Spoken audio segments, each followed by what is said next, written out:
kidogo. Huyu dada yetu kabisa katika Uislamu. Lakini dada yenu ni msichana yenu ameingia katika Uislamu. Je, kuna siku ashakwambia kuhusu dini ya Kiislamu kidogo? Mama. Hebu muulize katika lugha ya Kimasai. Ushamueleza kuhusu Muhammad? Ushasikia kuhusu Muhammad mama? Mama.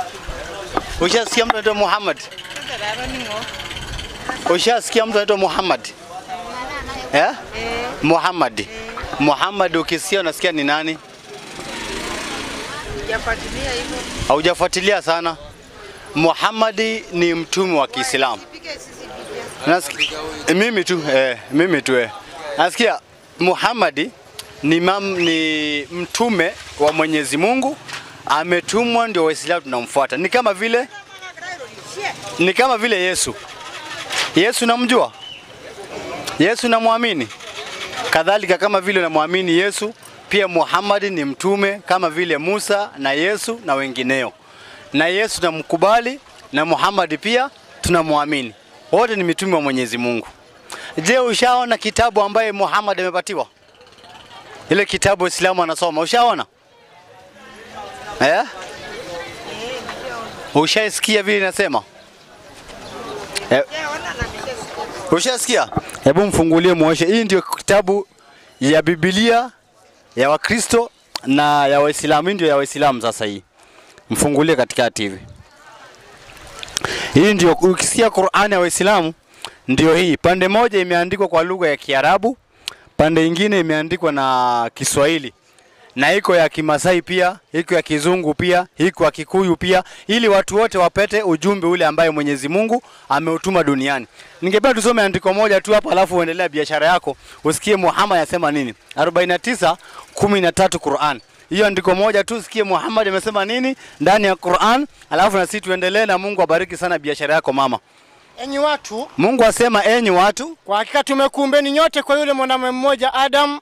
Mungu asema ametumba sisi wanadamu wote kutokana na yule mwanaume mmoja ambaye ni Adam, na yule mwanamke mmoja Hawa. Na yule mwanamke mmoja ambaye ni Hawa, Wakristo muita Eve ama bibi ya Adam, ndio. Na tumekufanyeni mataifa na makabila mbalimbali. Kisha Mungu ametufanyeni mataifa mbalimbali, Kenya, Somalia, Uganda, Rwanda, Burundi na makabila mbalimbali kama vile ni Masai, kuna Mmeru, kuna Mkikuyu, kuna Mjaluo. Ili mpate kujuana tu basi. Huyu akiongea unajua ni Masai, huyu akiongea ni Mmeru, huyu akiongea unajua ni Mjaluo, ili mjuane tu ndio. Ili msikijaliane, yani msichezeane. Yani msije ukamdharau kabila ya mwingine. Mungu amesema hapana, msidharau kama kabila zenu ndio. Hakika heshimiwaye sana miongoni mwenu mbele ya Mwenyezi Mungu ni yule amchaye Mungu zaidi katika nyinyi. Yani yule ambaye anamuogopa Mungu zaidi katika sisi binadamu, huyo ndio mbora mbele ya Mwenyezi Mungu. Huyo ndio mtu mzuri. Yule ambaye anaogopa nani? Mungu zaidi. Hiyo ndio Qur'an na ndio Mtume Muhammad alipatiwa. Kwa hivyo sisi kama Waislamu tunaheshimu kila mtu. Awe ni mkubwa ni mdogo, kama wewe ni mama yetu na kuheshimu kama mama yetu, si ni vijana wako. Tunatembea kwa ajili ya Mwenyezi Mungu na kuwafikishia watu neno la Mwenyezi Mungu. Sawa mama? Kwa hivyo karibu sana. Dadangu pia jaribu kuongea na dada zetu polepole. Huenda Mwenyezi Mungu awapatie hidayah wakaongoka, tukao pamoja katika Uislamu. Sawa? Jina ni nani? Zainabu, maybe baba na mama ni Waislamu mama? Wote ni Waislamu, wengine ni Wakristo kwa fadhili. Asante. Na tangu usilimu mpaka saa hii ni miaka kama ngapi hivi? 23. 23. We! 25. Wewe umedumu kweli katika Uislamu. Mashaallah. Na pengine baada umesilimu umetoka katika dini ama ya mila ya Wamasai ama ulikuwa Mkristo? Nimetoka kwa mila. Kwa mila. Je, baada kuacha mila na kuwa Muislamu, marafiki zako walikuchukuliaje? Familia wa karibu walikufikiriaje? Na uliishi na wao namna gani kwa muda mfupi kabla hujafahamu Uislamu? Kidogo nilikuwa na utofauti, lakini wamekuja kunielewa, tunakaa vizuri sasa na wao. Kwa hivyo sasa hivi hakuna shida? Hakuna shida. Asante. Na ndugu zako wa kifamilia karibu na wao baada ya wewe kuacha mila na ukaingia katika Uislamu, je, walikutenga? Hapana, tuko pamoja na wao, wengine wengi wamebadilika. Asante. Kwa sababu wewe umeingia katika Uislamu na umefahamu Uislamu kidogo, umeweza kuelewa dini yako. Je, unaona kama kuna vitu katika Uislamu zinakubaliana mila ya Wamasai? Mengi tu. Kama kitu gani ambaye katika Uislamu baada ya kuelewa Uislamu inaambatana kidogo na Uislamu? Heshima. Heshima. Mwanamke wa Kimasai anaheshima kama Muislamu, anajistiri vizuri. Kwa hiyo kuna mambo mengi ambayo iko kwa mila ambayo kidogo inaondamana na Kimasai. Na je, katika mila ya Wamasai, katika mila ya Wamasai, je, inaruhusiwa mwanamume kuwa na mwanamke zaidi ya moja? Ndio. Kwa hivyo katika mila ya Wamasai hakuna shida mwanaume kuwa na mke zaidi ya moja? Hakuna wanao. Kwa hivyo katika Uislamu, mila ya Uislamu na mila ya Wamasai upande wa kuoa wanawake haina shida? Haina shida. Asante. Kwa hivyo dadangu, nafikiri pia umeolewa na Muislamu? Ndio, nimeolewa. Una watoto pia? Na watoto. Wote wanasoma madrasa? Wote ni wako madrasa. Asante. Karibu sana, na jukumu tunalo kwa sababu wote ni katika umma wa Nabii Muhammad, na ni jukumu letu sisi kama Waislamu tuweze kuwafikishia. Sisi si kazi yetu kuwasilimisha, sisi ni kufikisha. Yule anayetaka anaongoka, kwa sababu tuwezi kumuongoza yote isipokuwa Mwenyezi Mungu anaongoza. Kwa hivyo jukumu ambao uko nalo, kwa sababu hapa mahali amba na manga hapa, hawa ni wenzako, baadhi wanajua Kiswahili, baadhi Kiswahili hawajui. Kwa hivyo ni wewe uchukue nafasi kama hiyo ya kuwafikishia dini, hata kama ni kidogo kidogo, huenda Mwenyezi Mungu awaongoza. Tuko pamoja? Kwa hivyo asante sana. Mzee wangu, habari yako? Mimi naitwa China Harun Olelende. Wewe ni Mkristo, Muislamu, au unafuata mila ya Masai? Mimi ni Catholic Church. Wewe ni Roman Catholic? Yeah. Asante. Na katika Roman Catholic, mimi najua Roman Catholic wanasema kuoa ni mwanamke mmoja, na Wamasai mila yao wanaoa mke zaidi ya moja. Imekuwaje ukaacha mila ya Wamasai ukafuata Roman Catholic? Mimi sasa, baba yangu ulikuta wakati ulikuwa Catholic hapa na Manga, na mimi naishi Kimokowa, kijiji ya Kimokowa, lakini wilaya ya Longido. Alafu nikuta baba yangu wakati ulikuwa amefanya hivyo. Na kwa mfano wewe una wake wangapi mpaka sasa hivi? Mimi iko na mke mmoja tu, na amefanya sherehe naye na amefanya harusi. Sasa na ako na watoto 7. Na uko na mpango wa kuongeza mke wa pili? Hapana, mimi sitaki, kwa sababu Catholic amekataa. Na kama Roman Catholic imekataa kuongeza mke wa pili, si Roman Catholic unafuata Biblia? Inafuata. Biblia inakataa mtu kuwa na mke zaidi ya moja, ama ni Roman Catholic? Hiyo Roman Catholic, kwa sababu najua sasa ile mtu ambaye unaoa mabibi 4, wengine unaoa bibi 14 kwa Maasai katika dunia hii ya Tanzania haifai, kwa sababu hapo sio mzuri bana. Kwa hivyo sheria Mwenyezi Mungu wa binadamu anafaa kuwa na mke mmoja ama mke zaidi ya moja? Natakiwa kuwa mke mmoja, kwa sababu hiyo nakutosha na watoto natoka. Yeru, wewe unaamini Biblia? Naamini, kwa sababu mimi najua kusoma na kuandika. Naomba unipatie Biblia hapo tuangalie kama Mungu anasema tuwe mke mmoja ama ni mke zaidi ya moja. Karibu kunipatia Biblia ya hapa, hii ya Waislamu rudisha. Hapana. Tumerudisha, lete hii. Hii ya Waislamu hapana. Karibia hapa. Karibia hapa. Haya, hii Biblia ni ya Wakristo. Naona hii? Hii ni ya Wakristo. Unatembea na hii na wewe unatembea na ile ya Uislamu. Kwani yote si ya Mungu? Yote si ya Mungu. Na mimi Uislamu kwanza katika duniani. Hii ni ya Mungu, hii ni ya Mungu, na mimi ni wa Mungu. Sote ni wa Mungu. Najua, ngoja nikueleze. Biblia kwa kabla hajasoma. Biblia hii unasema tu Waislamu ndio watu wa kwanza kumkosa Mungu katika huduma zote. Hebu kabla tuingie kwa Waislamu, hebu naomba tuangalie hapa. Hii ni kitabu cha Mungu kama mnavyokijua, mnakiheshimu, si ni kweli? Swali najiuliza hapa. Katika hii kitabu cha Biblia umesema Roman Catholic kuoa mwanamke ni mmoja, si ni kweli? Je, katika kitabu cha Biblia imeruhusiwa mtu kuwa na mke zaidi ya moja au ni sheria Roman Catholic? Sasa ameshimua. Unajua Catholic nasema tu mwanamke mmoja tu peke yake ndio anakutosha, watoto natoka kama mayai ya kuku. Hebu nifungulie hapa kitabu cha Kumbukumbu ya Torati. Ni 10:21, 15 au 15:21. Hebu sikia neno, usikie vile Mwenyezi Mungu ametueleza. Je, inafaa mtu kuwa na mke zaidi ya moja au anafaa kuwa na mke mmoja? Kwa sababu kuna sheria binadamu, kuna sheria ambayo Mungu ameleta wanadamu waisikie. Tuko pamoja? Sasa hebu tusikie katika kitabu tujue, je, inasema namna gani? Naam, hebu soma.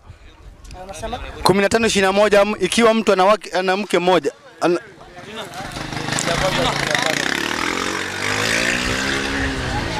21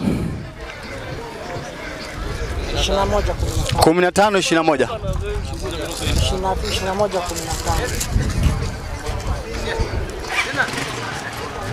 Akiwa mtu yuna wake wawili. Hiyo ni Mungu Anasema, unajua kusoma Masai? Haya, naomba muonyeshe. Haya. Ndio naonyesha wale kwa Kimasai. Inasema hivi, haya, msomea sasa. Wale otongani ora kidua gare neme seriani na. Naomba usome kwa Kiswahili alafu aitafsiri kwa Kimasai. Akiwa mtu yuna wake wawili. Wale otongani ora kidua gare, yani kama mtu ako na bibi mbili. Jabana. Wewe soma, unajua mimi nakufuata. Na yobe yolo unaninyorra. Mmoja hampendi. Niminyor na niama nakinyi erianda borur. Na amemzalia watoto. Na muro ikongera. Ampendaye na asiyempenda. Niminyor na kukinyorinye. Wote wawili. Pogirare. Na yule mzaliwa wa kwanza akiwa ni wa mke asiyempenda. Wore na nuro igora duko ya na kuna nyorrage iyo bayandangai. Atapokuwa Wore naini na mesidaini. Ya kwamba siku atakao waridhisha. Mesidaina mlashima negindala gangai. Wanawe alivyo navyo. Wore ni wajira nagaranjina kebana elororiani eniasirara. Asimweke mwana wa mpendaye kuwa. Wore ngai na ganyornya ngai tungwana kwa ma tungwana garage. Sasa Mungu amesema Mungu amesema sawa ikiwa mtu ana mke zaidi ya moja. Sasa hii ni sheria ambayo Mungu anaweka kwa mwanaume mwenye bibi wawili. Alafu Masai unasema wewe bibi ni mmoja. How comes Mungu aseme uwe na mke zaidi ya moja alafu Masai unasema mke ni mmoja? Ndio. Sasa hapo ngoja basi. Najua hebu tusongee kidogo tusifunge biashara. Wasije kasirika binadamu najua. Tusongee kidogo namna hiyo. Hapo ni sawa. Kijana habari yako? Poa. Mambo vipi? Wanakuita nani? Anaitwa Frankie. Fred ni Muislamu au Mkristo? Mkristo. Frankie. Wa kanisa gani? Mkatoliki. Roman Catholic. Asante. Nilikuwa naongea na mzee wangu hapa, tunajaribu kujalia kidogo mambo ya Mungu. Ananiambia Roman Catholic hairuhusiwi mwanaume kuwa na mwanamke zaidi ya moja. Je, imeo ni kweli ama ni maneno ya Roman Catholic? Ni kweli. Kwamba ukiwa Roman Catholic mke ni moja. Unaweza tukua kwa watu wawili sawa. Lakini sheria ya kanisa inakataa. Inakataa. Na wewe ni Masai ama? Masai. Na katika mila ya Wamasai wanaoa mke zaidi ya moja, si ni kweli? Unaweza kwa hata watano. Hata watano. Sasa wewe kama Masai utafuata mila ya Wamasai kuoa? Kwa kawaida unafuata tu mila ya Masai. Kwa hivyo kanisa unaweka pembeni. Ni sawa, wewe unaweka kanisa za pembeni unafuata tu mila yako. Asante sana. Haya, na swali ya pili kuhusu Roman Catholic. Roman Catholic kuna kiongozi pale anaitwa Father ama Baba Mtakatifu, si ni kweli? Ni kweli. Katika sheria Roman Catholic ule Father hafai kuwa na mke, kweli? Kukwania sio na mke. Hiyo ni sheria. Unasemaje mzee wangu? Ni kweli kwenye kanisa Roman Catholic kisheria yao yani hawaruhusu Father awe na mke. Anafaa kukaa bila mke. Anafaa kukaa bila mke kuwa mulezi wa kanisa. Na wewe mzee wangu, kulingana na ufahamu wako na vile Mungu ameumba binadamu, ni sahihi mwanaume kukaa bila mwanamke ndio aongoze nyumba ya Mungu? Sio sahihi. Sio sahihi. Hebu tusikie Mungu asemaje. Andiko moja mzee na wale wengine ambao wako hapo wa Roman Catholic pia wasikie. 3:1 kitabu cha Timotheo wa kwanza inasemaje? 3:1 Timotheo wa kwanza. Naam. Hebu sikia mzee wangu. Maneno yako ni makweli na ni ya support kwa andiko. 3:1 Timotheo wa kwanza. Naam. Mzee wangu ni mzuri sana. Ni neno la kuaminiwa. Tunaambiwa neno la kuaminiwa. Mtu akitaka kazi ya askofu kama hiyo Father anafanya, atamani kazi njema. Tunaambiwa ni kazi nzuri anataka. Basi imempasa askofu awe mtu wa kulaumiwa. Awe askofu sio mtu wa kulaumiwa. Mume wa mke mmoja. Awe ni mume wa mke mmoja. Sasa hii ni Biblia. Inasema askofu anafaa kuwa na mke mmoja. Na askofu naona hana mke. Sasa swali najiuliza, yeye anafuata Biblia au Biblia inamfuata yeye? Kwa hapo Biblia hiyo hajafuata Biblia vile anavyotaka Biblia, kwa kuwa Biblia inasema kwamba mwanaume awe na mke, na hata tangu mwanzo Mungu alipoumba Adam na Hawa alimuumba mtu mmoja na mtu mmoja, na maana mke na bwana. Kwa hivyo sahihi kabisa tu kila mtu awe na mke mmoja. Alafu sasa kuna swali nilikuwa nauliza pale, ulikuwa umeuliza kwamba Wamasai anao wake wengi na hata Waislamu anao wake wengi, lakini Biblia kimungu tangu tulipoumbwa hapa duniani mwanamke mmoja ndio Mungu alikuwa anaruhusu tuwe mwanamke mmoja. Maana Adamu, mtu wa kwanza, binadamu wa kwanza alikuwa na mke mmoja, na Mungu alikuwa hajakosea ili awe na mke mmoja, alikuwa sahihi kabisa. Lakini mimi nashangaa sana Muislamu pamoja na Masai, kwa kuwa sisi wenyewe wote tumekosea, maana inahitajika kuwa na mke mmoja, na hata Biblia inasema awe na mke. Sasa hapo baba mimi nakwambia hiyo mimi nakwambia ukweli kabisa. Sasa na mimi kidogo maneno yako ni mazuri, lakini katika mujibu wa Biblia, wewe ni Mkristo? Wewe ni Mkristo? Mimi ni Mkristo. Si unaamini Biblia? Naamini Biblia. Hebu sikia hiyo 21:15. Hebu sikia vile Mungu anasema hapo kuhusu kuoa. Kitabu gani? Kumbukumbu ya Torati.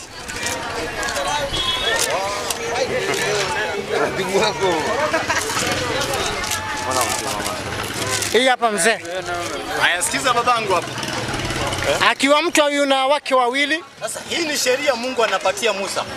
Anamwambia ikiwa mtu mmoja ako na wake wawili, mmoja ampenda, mmoja hampendi. Sasa hii ni sheria Mungu anawekea mwanaume mwenye bibi ngapi? Mwenye bibi mbili. Sasa unasemaje mtu awe mke mmoja wakati Mungu anajua huyu mwanaume anaweza kuwa na wake wawili? Ndio maana kamletea sheria.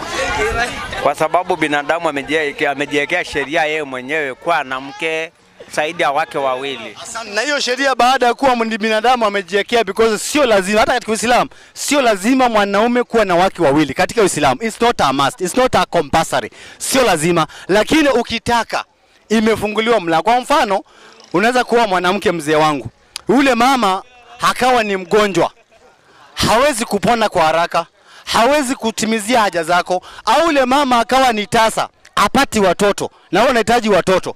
Wakristo kuliko waongeze mke wa pili aishi na yeye, anamfukuza huu wa kwanza because ya zai, anaoa mwingine na si mapenzi yake. Ndio unaona Nabii Ibrahim alikaa na Sara. Sara hakupata mtoto, akamchukua mjakazi wake ambaye ni Hajiri, akazaa na yeye mtoto. Wala Mungu hajawahi kusema ni makosa Ibrahim ulifanya. Kwa pamoja Kwa hivyo maybe umeoa mwanamke amekuwa ni mgonjwa, hawezi akapona, usimfukuze, ni mtihani Mungu amempatia, unaongeza mke wa pili.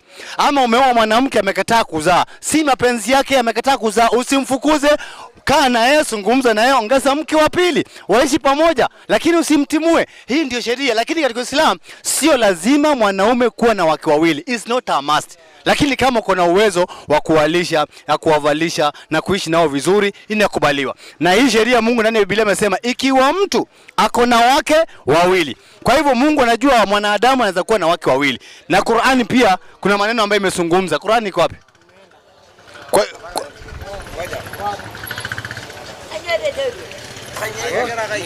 Naam, kidogo. Pia Qur'ani naomba usikie kama vile Biblia imesema. Pia Qur'ani kuna maneno matamu tu 4:3 kitabu cha Qur'ani. Hayo maneno tu yanazungumza kuhusu kuoa. Swali utauliza sasa hivi. Habari yako mama? Salama. Unajua Kiswahili mama? Unajua Kiswahili? Sielewi. Mayolo Kiswahili? She, hata wewe mama Kiswahili mayolo? Mayolo. She, haya sikiza hapo. Na kama mkiogopa kutuwafanyia uadilifu mayatima. Na kama mkiogopa kutuwafanyia uadilifu mayatima, basi ogopeni vile vile kutowafanyia uadilifu wanawake. Basi oweni mnaowapenda katika wanawake. Oweni mnaowapenda katika wanawake. Maadamu mtawafanyia insafu. Asante. Wawili. Watatu. 1 tu. Na mkiogopa kuwa hamwezi kufanya uadilifu, kama una uwezo wa kuwalisha wake wawili ama watatu, wewe ni mmoja tu, basi wewe baki na kamoja pekee kama taa pikipiki. Unaona unabaki na kamoja tu, hako unakasaidia, mnaishi naye vizuri. Sio lazima kwa Muislamu kuwa na mke zaidi ya moja, lakini kama uko na uwezo unaambiwa chukua. Kwa hivyo pia mzee wangu, kwa mujibu wa kitabu cha Biblia, unavaa uongeze mke wa pili. Mke wawili. Ama mama unasemaje? Mama unasemaje? Mama amecheka sana, amefurahi. Mambo vipi? Salama. Naweza kuzungumza?